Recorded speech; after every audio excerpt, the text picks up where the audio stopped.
Bonjour à vous tous.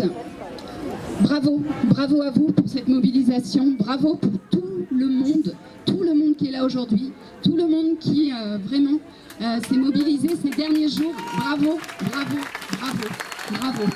C'est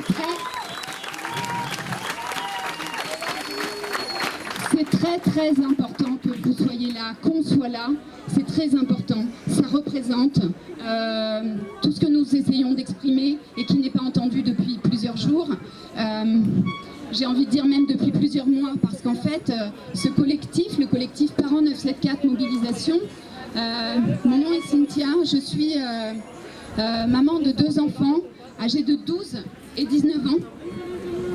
Donc en fait, je me suis personnellement mobilisée depuis plusieurs mois déjà. Vous n'en avez pas entendu parler.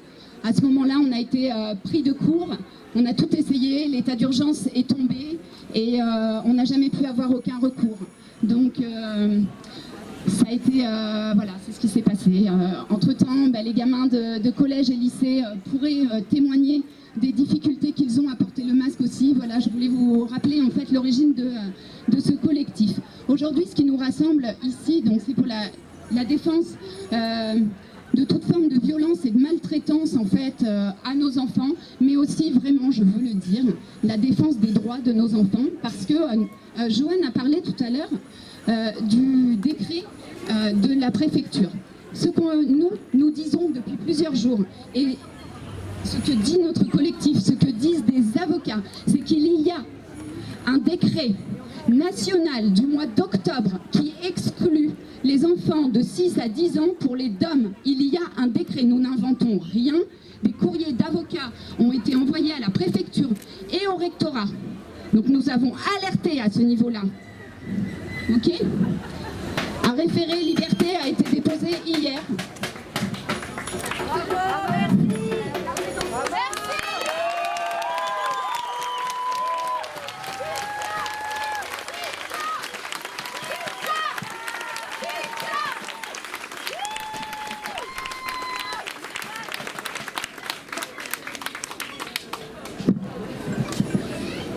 Et c'est donc le fruit d'une alliance entre plusieurs avocats, donc Maître Mana et Maître Philippot de Métropole sont au départ à l'initiative, même si des avocats ici ont déjà commencé à bouger aussi de leur côté, et nous les avons mis en lien. Maître Mana et Maître Philippot en métropole sont déjà intervenus plusieurs fois devant le Conseil d'État pour plaider. Alors, les choses font leur chemin. Sachez que quand Madame la rectrice écrit qu'il n'y a pas d'études qui disent que le masque soit dangereux pour la santé, eh bien, les avocats diront exactement le contraire, parce qu'ils ont des sources, sûres. Les enfants aussi pourraient dire le contraire. Et plus ça va, plus les professionnels de santé se positionnent. Les professionnels de l'enseignement se positionnent pour dire ce qui se passe. En métropole, le port du masque pour les 6-10 ans est obligatoire depuis le mois de novembre. Nous avons fait intervenir sur les ondes d'RTL. Il y a des milliers de parents en fait qui sont dans cette défense des droits de leurs enfants à respirer librement et au respect de leur intégrité physique et psychologique. On est vraiment là-dedans.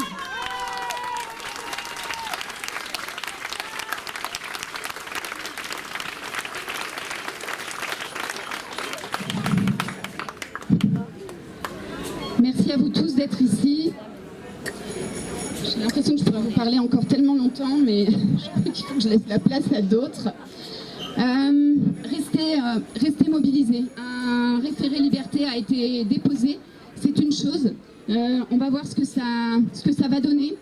Restons sur le qui-vive quant à ce qui va en ressortir.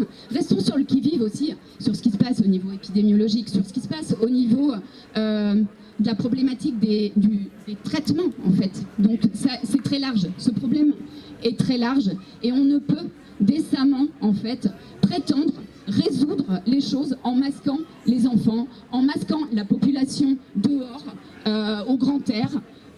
et en empêchant les gens de se regrouper. Voilà, donc je pense que vous êtes quelques-uns peut-être à partager aussi ce point de vue. Après, chacun aussi son point de vue et la situation est complexe. Je vais passer la parole.